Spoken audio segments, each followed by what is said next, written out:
Hello guys, this is my first time na gumawa ng reviews about loan application para po maipakita din sa mga gustong humiram na wala talagang choice, wala talagang ibang hiraman kundi ang online lending application na ito. So disclaimer lang po, hindi po ako agent o binabayaran na ang mga lending application na ito. Gusto ko lang po i-share sa inyo o ipakita sa inyo yung based on my own experience kung ano po ang meron sa application na ito. At kung first time nyo po na makita itong video ko, first time nyo po dito sa channel ko, feel free to subscribe and hit na notification bell para po lagi kayong update sa mga loan application na reviews natin tuwing mag-upload po ako ng videos about loan lending application. So, ang pag-uusapan po natin ngayon ay itong si Madaloan na meron pong 4.6 stars. At makakahiram po kayo dito, sabi dito makakahiram daw po kayo hanggang kung first borrower ka, makakahiram ka po dito ng 1,000 to 8,000. Pero alam naman po natin na kapag first time mo manghiram dito sa loan application, sa mga loan application ay hindi po ganun kalaki or nasa 1,000 hanggang 4,000, ganun lang po kababa yung ibinibigay nila pag first time mo po mag-loan sa isang loan application. At kapag ikaw naman po ay reloaner o repeat borrower, maximum of 20,000 yung mahihiram mo daw dito.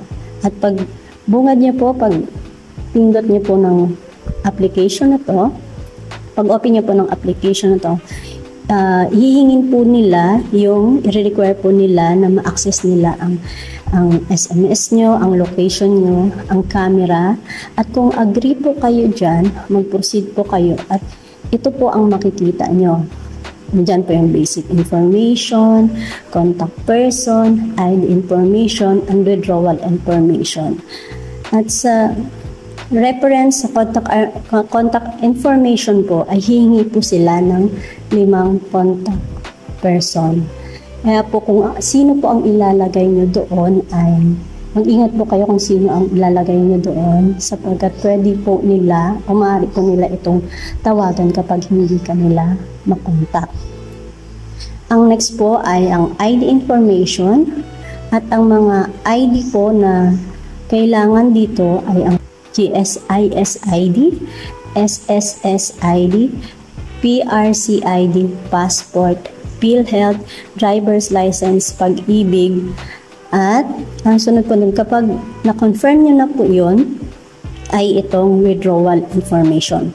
Pwede po sila sa GCash, GrabPay, PayMaya, bank transfer, and M-Lawyer. At may mga charges po yun. Meron po akong nakitang reviews, may nakita po akong reviews about ito kay Madaloan. 2 weeks ago, ang na-approve po sa kanya is 3,000 at ang na-receive po niya, ang disbursing fund is 2,020 lang po and payable within 7 days. Dito po sa akin, after na ma-fill up po natin lahat ng information, ang approve po sa akin is 3,000. Then, hindi po ako nag-i-expect na not payable in 7 days. Kasi lahat po nang nakita kong reviews, mostly 7 days yung binabayaran nila. But in my case, in my own experience po. But comment down below kung ano po yung experience nyo dito kay Madaloan sa first na manghiram kayo o umutang dito kay Madaloan. In case, sa case ko po, 3,000, pero payable po siya ng 20 days. Hindi po 7 days, 20 days. Ang first payment ko po is December 2. Nag-apply po ako sa application na to is November 22. At ang first payment ko po is December 2. So, yan po, nakalagay po dyan, 1,800. And second payment is December 12. 1,800. So, parang pumapatak po siya ng 20 days. Parang ganyan po, 20 days, not 7 days. Hindi ko po alam kung nagbago si Madali Loan o nag-update po sila. Bago siguro po ngayon. Pero ito po yung kung ano po yung nakikita nyo dito, ito po yung na-approve sa akin. Then, ang amount to receive po, hindi ko rin po ini-expect na itong amount to receive ay nasa 2,920. Ang kinaltas lang po nila ay itong transfer fee. Wow! At yun po, nasa sa inyo na po yan kung itutuloy nyo yung paghiram dito kay Madali Loan. Mas naipakita ko na po sa inyo kung ano meron ito. Pag first time nyo po manghiram dito, hindi po tayo pare-parehas kung magkano yung i-approve nila na loan. Iba-iba po yan. So kung first time nyo po humiram dito, ito po yung makikita nyo. Desisyon nyo pa rin po kung itutuloy nyo po manghiram dito kay Madali Loan. Naipakita ko na po sa inyo kung ano pong meron dito kay Madali Loan. Pero kung emergency purposes naman po, pwede na rin po itong si Madali Loan dahil 80 pesos lang naman po yung kinaltas niya.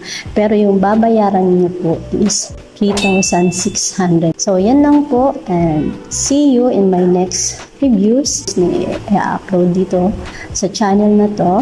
And bye for now.